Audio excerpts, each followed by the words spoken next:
एक और हवा की बेटी को दरिंदगी का निशाना बना दिया गया। मेरे साथ अलीज़े मौजूद है, इसकी उम्र 13 साल है। वो मैं कमरा भी आपको दिखाता हूँ जिस कमरे में इसको बंद करके दरिंदगी का निशाना बनाया जाता है। उसने ना इधर से भी कुंडी लगाई थी, उधर से भी लगाई थी और इधर मुझे लेटा के ना मेरे कपड़े भी उतारे, मेरा मुंह भी बांध दिया, हाथ भी बांध दिए। मैं चीखे मारती थी, वो मुझे थप्पड़ मारता था, कहता था कुत्ते की बच्ची शोर क्यों मचा रही है। मैं जब भी चीखे मारती थी ना मुझे गाली गलौज करता था और मुझे थप्पड़ मारता था। और मैं उधर खड़ी हुई थी, उसने मुझे इधर को धक्का दिया, उसके बाद मुझे इधर लेके आया, उसने अपने भी कपड़े उतारे और मेरे भी कपड़े उतारे। मेरी बच्ची अंदर गई है मेडिकल वास्ते और डॉक्टर ने मेरी बच्ची ਨੂੰ ਝਿੜਕਾਂ ਦਿੱਤੀਆਂ। उन्होंने क्या गश्ती दी बच्ची वगैरह दी बच्ची तू आप सारा कुछ करवा के तो माँ प्यो तू थाने लैके चली गई है। अस्सलाम वालेकुम नाज़रीन, मैं हूं आपका मेज़बान फैसल खान सूरी और आप देख रहे हैं एनपीजी मीडिया। नाज़रीन, आज मैं मौजूद हूं सब्ज़ाज़ार में जहां पे एक और हवा की बेटी को दरिंदगी का निशाना बना दिया गया। मेरे साथ अलीज़े मौजूद है, इसकी उम्र 13 साल है और ये घर में अकेली थी। मालिक मकान का बेटा ऊपर आता है और कहता है कि ये वो छत है जहाँ पे मालिक मकान का बेटा यहाँ पे आता है और कहता है कि अलीज़े ऊपर आओ, यहाँ पे पानी खड़ा है, आप लोग इसको साफ क्यों नहीं करते। अलीज़े ऊपर आती है और वो इसको दरिंदगी का निशाना बनाता है। वो मैं कमरा भी आपको दिखाता हूँ जिस कमरे में इसको बंद करके दरिंदगी का निशाना बनाया जाता है। पहले मैंने आपको छत दिखाई थी, ये वो कमरा है जहाँ पे अलीज़े को बंद करता है। ये वो दरवाज़ा है जिसको वो कुंडी लगा देता है और अलीज़े को बंद करके यहाँ पे ज़्यादती का निशाना बनाता है। बाकी का मामला अलीज़े से जानते हैं। अलीज़े, क्या हुआ था उस दिन? भाई मालिक मकान आया था, उसने ना इधर से भी कुंडी लगाई थी, उधर से भी लगाई थी और इधर मुझे लेटा के ना मेरे कपड़े भी उतारे, मेरा मुंह भी बांध दिया, हाथ भी बांध दिए। आपने चीखो पुकार नहीं की? मैं चीखे मारती थी, वो मुझे थप्पड़ मारता था, कहता था कुत्ते की बच्ची शोर क्यों मचा रही है। आप पहले उसको जानती थी? पहले मुलाकात हुई थी उससे आपकी? जी, वो मामा पापा जब भी घर पे नहीं ना होते थे वो आता था, वो इस तरह नहीं करता था। उसका वो जब भी आता था वो हमारे तरफ देख के हंसता ही रहता था। हम चुप करके अपने कमरे में आके बैठ जाते थे और वो चला जाता था। आप कितने बहन भाई हो?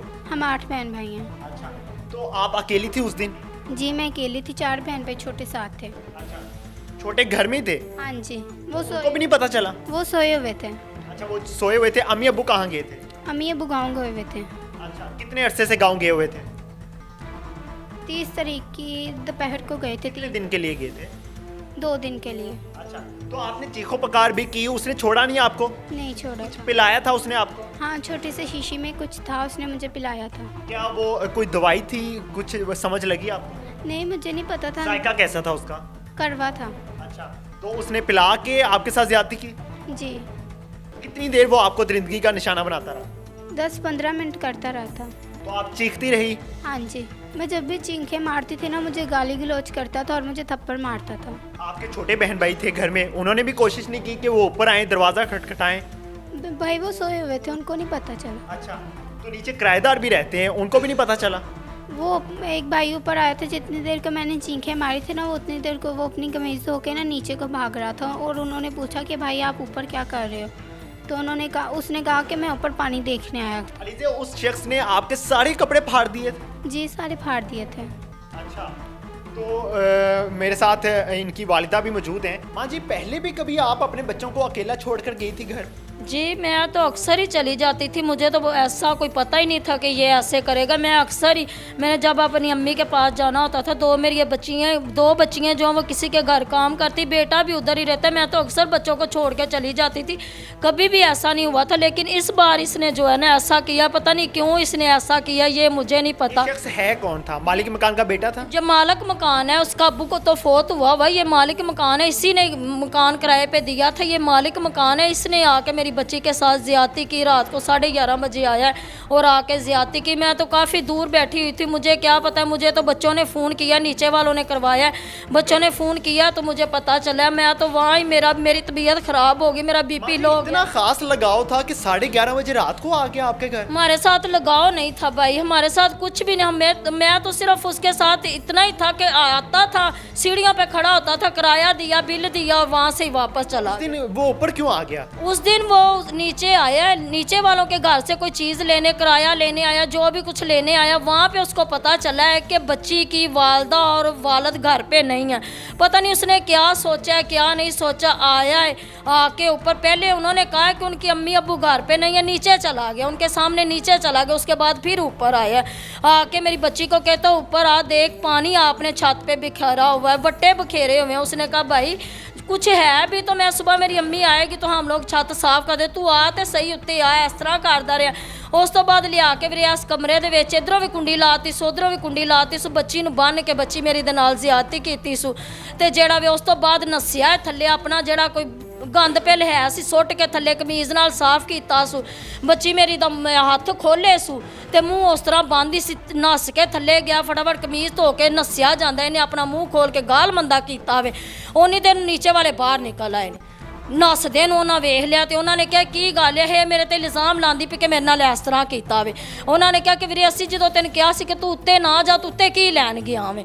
ਇਲਜ਼ਾਮ ਨਹੀਂ ਲਾਉਂਦੀ ਪਈ ਉਹ, ਫਿਰ ਸਹੀ ਕਹਿੰਦੀ ਪਈ। ਇਹਨੇ ਜਾ ਕੇ ਉਹਨਾਂ ਨੂੰ ਦੱਸਿਆ ਇਹ ਨਹੀਂ ਇਹ ਮੇਰੇ ਤੇ ਇਲਜ਼ਾਮ ਲਾਉਂਦੀ ਪਈ। ਉਹਨਾਂ ਕਿਹਾ ਚੁੱਪ ਕਰਕੇ ਚਲਾ ਹੀ, ਹੁਣ ਜੋ ਕਰਨਾ ਉਹਦੇ ਮਾਂ ਪਿਓ ਨੇ ਤੇਰੇ ਨਾਲ ਕਰਨਾ, ਅਸੀਂ ਕੁਝ ਵੀ ਨਹੀਂ ਕਰਨਾ।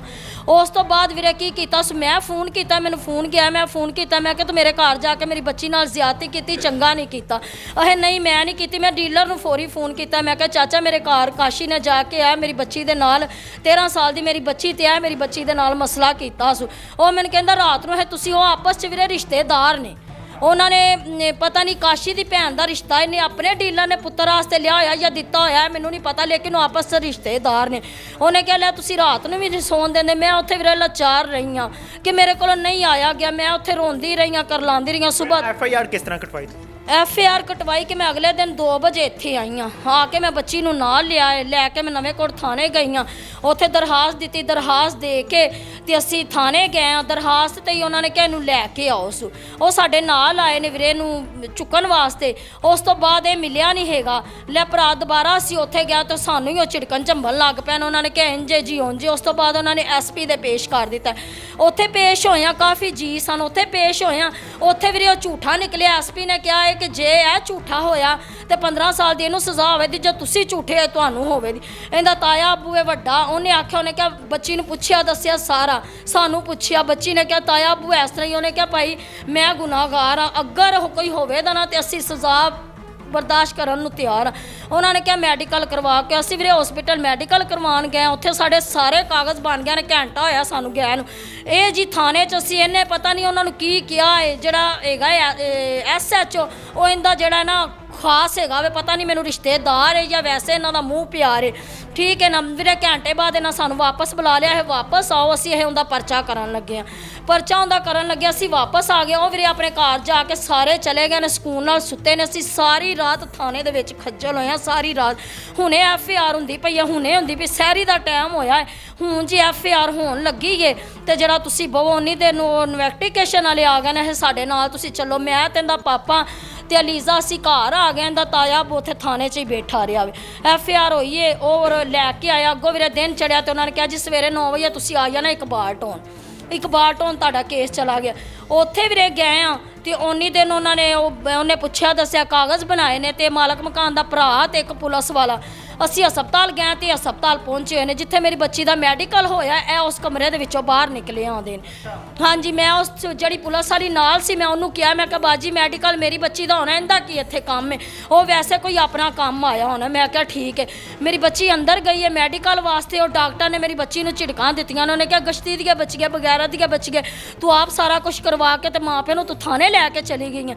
ਮੇਰੀ ਬੱਚੀ ਰੋਂਦੀ ਵੀਰੇ ਉੱਥੋਂ ਬਾਹਰ ਨਿਕਲੀ। ਜਦੋਂ ਰੋਂਦੀ ਬਾਹਰ ਨਿਕਲੀ ਹੈ ਤੇ ਮੈਂ ਦੇਖਿਆ, ਮੈਂ ਕਿਹਾ ਤੈਨੂੰ ਕੀ ਹੋਇਆ? ਇਹਨੇ ਮੈਨੂੰ ਕਿਹਾ ਵੀ ਡਾਕਟਰ ਨੇ ਮੈਨੂੰ ਨਾਲੇ ਮਾਰਿਆ ਤੇ ਨਾਲੇ ਮੈਨੂੰ ਗਾਲਾਂ ਕੱਢੀਆਂ ਨੇ। ਮੈਂ ਅਗਾਂਹ ਗਈ ਹਾਂ, ਮੈਂ ਕਿਹਾ ਮੈਨੂੰ ਡਾਕਟਰ ਜ਼ਰਾ ਮਿਲਾਓ। ਮੈਂ ਅੰਦਰ ਗਈ ਹਾਂ, ਮੈਂ ਵੇਖਿਆ ਵੀਰੇ ਉਹ ਜਿਹੜੀ ਡਾਕਟਰ ਸੀ ਉਹ ਵੀ ਇਹਨਾਂ ਦੀ ਆਪਣੀ ਰਿਸ਼ਤੇਦਾਰ ਹੈ। ਠੀਕ ਹੈ। ਮੈਂ ਉਹਨੂੰ ਕਿਹਾ, ਮੈਂ ਕਿਹਾ ਡਾਕਟਰਾਂ ਦਾ ਕੰਮ ਹੈ ਮੈਡੀਕਲ ਕਰਨਾ। ਮੈਂ ਕਿਹਾ ਤੁਹਾਡਾ ਕੀ ਮਕਸਦ ਬਣਦਾ ਪੁੱਛਣਾ ਕਿ ਖੁਦ ਕਰਵਾਇਆ ਜਾਂ ਉਹਨੇ ਕੀਤਾ ਜਾਂ ਜਿਸ ਤਰ੍ਹਾਂ ਤੁਸੀਂ ਬਸ ਮੈਡੀਕਲ ਕਰੋ, ਰੋਲਾ ਖਤਮ। ਉਹਨੇ ਜੀ ਮੈਨੂੰ ਵੀ ਉਹਨੇ ਡਾਂਟਿਆ, ਲੈ ਇੰਜੇ ਉਂਝੇ। ਮੈਂ ਚੁੱਪ ਕਰਕੇ ਬਾਹਰ ਆ ਗਈ ਹਾਂ। ਅਸੀਂ ਸਾਨੂੰ ਉੱਥੋਂ ਫੋਨ ਚਲਾ ਗਿਆ ਜੀ ਇਹ ਘਰ ਆਏ ਨੇ ਇਨਵੈਸਟੀਗੇਸ਼ਨ ਵਾਲੇ। ਅਸੀਂ ਵੀਰੇ ਘਰ ਆ ਗਏ। ਉਹ ਜਿਹੜੀ ਪੁਲਿਸ ਵਾਲੀ ਉੱਥੇ ਹੈਗੀ ਸੀ ਉਹ ਚੀਜ਼ਾਂ ਲੈ ਕੇ ਥਾਣੇ ਗਈ ਚਲੀ। ਹੁਣ DNA ਕਰਵਾਉਣ ਗਏ ਆ। DNA ਕਰਵਾਉਣ ਗਏ ਆ ਤੇ ਮੇਰੀ ਬੱਚੀ ਦੇ ਕੱਪੜੇ ਜਾਣੇ ਸੀ DNA ਤੇ, ਲੇਕਿਨ ਮੇਰੀ ਬੱਚੀ ਦਾ ਕੋਈ ਕੱਪੜਾ ਨਹੀਂ ਲੈ ਕੇ ਗਿਆ, ਕੋਈ ਕੁਛ ਨਹੀਂ ਗਿਆ। ਕੱਪੜੇ ਹਸਪੀਟਲ ਵਾਲਿਆਂ ਨੇ ਰੱਖ ਲਿਆ ਸੀ। ਬੱਚੀ ਕਹਿੰਦੀ ਹੈ ਕਿ ਕਮੀਜ਼ ਮੇਰੀ ਉਦੋਂ ਹੀ ਉਹਨਾਂ ਬਾਸਕਟ 'ਚ ਸੁੱਟ ਦਿੱਤੀ ਸੀ, ਪਜਾਮਾ ਜਿਹੜਾ ਉਹ ਵੀ ਉਹਨਾਂ ਨੇ ਅੱਧਾ ਕੱਟ ਕੇ ਬਾਸਕਟ 'ਚ ਸੁੱਟ ਦਿੱਤਾ ਸੀ, ਅੱਧਾ ਪਜਾਮਾ ਉਹਨਾਂ ਨੇ ਰੱਖਿਆ ਹੈ ਤੇ ਉਹ ਵੀ ਜੀ DNA ਟੈਸਟ ਵਾਸਤੇ ਨਹੀਂ ਗਿਆ। ਮੈਂ ਪੁਲਿਸ ਵਾਲਿਆਂ ਨੂੰ ਕਹਿੰਦੀ ਆ ਤੇ ਕਹਿੰਦੇ ਨੇ ਲੈ ਬੀਬੀ ਉਹ ਤੇਰੇ ਕੋਲ ਜਾਣੇ ਸੀ, ਉਹ ਡੱਬੇ 'ਚ ਪੈਕ ਹੋ ਕੇ ਲਹਿਦਾ ਚਲੇ ਗਏ ਨੇ, ਉਹ ਤੈਨੂੰ ਉਹਨਾਂ ਨੇ ਫੜਾਣੇ ਸੀ। ਮੈਂ ਕਿਹਾ ਜਿੰਨੇ ਵੀ ਉੱਥੇ ਇੰਜ ਦੇ ਕੇਸਿਸ ਗਏ ਸੀ ਸਾਰਿਆਂ ਨੇ ਆਪਣੇ ਆਪਣੇ ਪੈਕਟ ਲਹਿਦਾ ਫੜੇ ਹੋਏ ਸੀ, ਐਸ ਬੱਚੀ ਦਾ, ਐਸ ਬੱਚੀ ਦਾ, ਇਹ ਬੰਦੇ ਦਾ, ਮੇਰੀ ਬੱਚੀ ਦੇ ਕੱਪੜੇ ਹੀ ਨਹੀਂ ਗਏ। ਨਹੀਂ ਜੀ ਉਹ ਜਮ੍ਹਾਂ ਹੋ ਗਏ ਨੇ ਵੀਰੇ। ਮੈਨੂੰ ਤੇ ਹਰ ਪਾਸੇ ਧੋਖੇ 'ਚ ਰੱਖਦੇ ਪਏ ਨੇ ਕਿ ਜਿਹੜਾ ਨਾ ਮੇਰੇ ਨਾਲ ਕੋਈ ਕਿਸੇ ਕਿਸਮ ਦਾ ਵੀ ਪੁਲਿਸ ਵਾਲੇ ਤਾਮਨ ਨਹੀਂ ਕਰਦੇ ਪਏ। ਤੇ ਲਿਹਾਜ਼ਾ ਇਹ ਵੇ ਕਿ ਮੈਂ ਇਹ ਕਹਿੰਦੀ ਆ ਕਿ ਮੈਂ ਮਿਹਨਤ ਕਰਨੀ ਆ ਕਿ ਤੁਹਾਡੀ ਮਿਹਰਬਾਨੀ ਮੈਨੂੰ ਇਨਸਾਫ ਦਿਵਾਓ। ਮੁਲਜ਼ਮ ਕਿੱਥੇ ਹੈਗਾ? ਮੁਲਜ਼ਮ ਮੇਰੇ ਬਾਹਰ ਹੈ, ਕਿਸੇ ਨੇ ਫੜਿਆ ਹੀ ਨਹੀਂ ਹੈਗਾ। ਕਿਉਂ ਨਹੀਂ ਫੜਿਆ? ਬਸ ਉਹ ਪੁਲਿਸ ਵਾਲਾ ਹੈ, ਪੁਲਿਸ ਵਾਲਾ ਹੈ, ਉਹ ਪੁਲਿਸ ਵਾਲਿਆਂ ਦੇ ਨਾਲ, ਪੁਲਿਸ ਵਾਲੇ ਉਹਦੇ ਨਾਲ ਨੇ, ਪੁਲਿਸ ਵਾਲਾ ਉਹਨੂੰ ਕੋਈ ਹੱਥ ਹੀ ਨਹੀਂ ਲਾਉਂਦਾ। ਵਾਕਿਆ ਨੂੰ ਕਿੰਨਾ ਅਰਸਾ ਹੋ ਗਿਆ? ਇਹ ਵੀਰੇ ਅੱਜ 17 ਦਿਨ ਇਸ ਵਾਕਿਆ ਨੂੰ, 30 ਤਰੀਕ ਦੀ ਗੱਲ ਹੈ, ਅੱਜ 16 ਤਰੀਕ ਆ, 17 ਦਿਨ ਇਸ ਵਾਕਿਆ ਨੂੰ ਹੋ ਗਏ ਨੇ, ਕੋਈ ਉਹਨੂੰ ਨਹੀਂ ਫੜਦਾ ਪਿਆ। ਅਸੀਂ ਜਾਂਦੇ ਹਾਂ ਸਾਨੂੰ ਡਾਂਟਦੇ ਨੇ। ਪਰਸੋਂ ਉਹਨਾਂ ਨੇ ਕਿਹਾ ਜੀ ਦੋਵਾਂ ਪਾਰਟੀਆਂ ਨੂੰ ਬੁਲਾਣਾ ਤੇ ਉੱਥੇ ਇਰਮ ਬੋਲੀ ਹੈ ਤੇ ਉਹਨੇ ਆਖਿਆ ਜੀ ਇਹ ਪਾਰਟੀ ਤੇ ਆਈ ਹੈ, ਇਹਦੀ ਤੇ ਪੀਏ ਸਾਹਿਬ ਨੂੰ ਵੀ ਬੁਲਾਣਾ ਹੈ, ਪੀਏ ਸਾਹਿਬ ਨੂੰ ਵੀ ਬੁਲਾਣਾ ਹੈ। ਉਹਨੇ ਫਿਰ ਆਖਿਆ, ਉਹਨੇ ਕਿਹਾ ਹਾਂ ਉਹਨੂੰ ਵੀ ਬੁਲਾਣਾ ਵੇ। ਤੇ ਜਿਹੜਾ ਹੈ ਨਾ ਮੈਂ ਫਿਰ ਉੱਥੇ ਕਿਹਾ, ਮੈਂ ਕਿਹਾ ਵੀ ਉਹਨੂੰ ਪੀਏ ਸਾਹਿਬ ਕਰਦੇ ਨੇ, ਮੇਰੀ ਬੱਚੀ ਦੀ ਉਹਨੇ ਜ਼ਿੰਦਗੀ ਖਰਾਬ ਕਰ ਦਿੱਤੀ ਤੇ ਇਹਨਾਂ ਨੂੰ ਕੋਈ ਸਾਹਸ ਹੀ ਨਹੀਂ। ਪੁਲਿਸ ਤੁਹਾਡੇ ਤੇ ਹੱਸਦੀ ਪਈ ਸੀ? ਹਾਂ ਸਾਡੇ ਤੇ ਵੀਰੇ, ਮੈਂ ਐਸਪੀ ਦੇ ਪੇਸ਼ ਹੋਈ ਹਾਂ। ਮੈਂ ਉਹਨੂੰ ਕਿਹਾ, ਮੈਂ ਕਿਹਾ ਸਰ ਜੀ ਤੁਸੀਂ ਕੋਈ ਕਾਰਵਾਈ ਨਹੀਂ ਲੈਂਦੇ ਪਿਓ। ਅੱਗੋਂ ਹੱਸ ਕੇ ਕਹਿੰਦਾ ਹਾਂ ਪੁਲਿਸ ਵਾਲੇ ਤਾਂ ਕਹਿੰਦੇ ਨੇ ਤੇਰੀ ਬੱਚੀ ਦੇ ਨਾਲ ਕੋਈ ਮਸਲਾ ਹੋਇਆ ਹੀ ਨਹੀਂ ਹੋਇਆ। ਮੈਂ ਭਾਨੋਂ ਦੇ ਕਮਰੇ 'ਚ ਰੋਂਦੀ ਮੈਂ ਬਾਹਰ ਨਿਕਲ ਆਈ ਹਾਂ। ਮੈਂ ਕਿਹਾ ਕਿ ਮੇਰੀ ਅੱਲਾ ਨਹੀਂ ਕਰਨੀ, ਜੋ ਕਰਨੀ ਤੁਸੀਂ ਨਹੀਂ ਕਰਦੇ ਪਏ ਜੇ, ਤੇ ਫਿਰ ਜਿੱਥੋਂ ਤੱਕ ਮੇਰੀ ਨਸ ਭੱਜ ਹੋਈ ਮੈਂ ਕਰਾਂ ਦੀ। ਤੇ ਅੱਲਾ ਤੇ ਮੇਰੀ ਤਵੱਕੋ ਹੈ ਵੇ ਇਨਸ਼ਾਅੱਲਾ ਸੱਚ ਦਾ ਸਾਥ ਅੱਲਾ ਤਾਲਾ ਆਪ देता वे। बेटा एक मिनट, बेटा पहले उसके साथ कभी मुलाकात हुई आपकी? नहीं हुई थी। वो आपको जानता भी नहीं था? बात भी नहीं की कभी आपने उससे? नहीं, मैंने उससे कभी भी बात नहीं की। मुझे पहले उसने छत दिखाई कि कोई पानी नहीं था। मैंने कहा भाई कोई पानी नहीं है। उसके बाद कोई कहता चलो फिर नीचे, मुझे नीचे किया और मैं उधर खड़ी हुई थी। उसने मुझे इधर को धक्का दिया, उसके बाद मुझे इधर लेके आया। उसने अपने भी कपड़े उतारे और मेरे भी कपड़े उतारे। आपके कपड़े उतारे या फाड़े थे? उसने फाड़े, पहले उसने खींचा था ना, उधर से मुझे खींचा था और बाद में उसने मेरे कपड़े जो मैं उतारने नहीं ना दे रही थी, उसने मेरा मुंह भी बांध दिया और कपड़े खींच के फाड़ दिए सारे। नहीं, ये सारा मामला तो आप लोगों ने सुन लिया, इस पर मैं कुछ नहीं कहूँगा, बस इतना कहूँगा अपने बच्चों की खुद हिफाजत करें।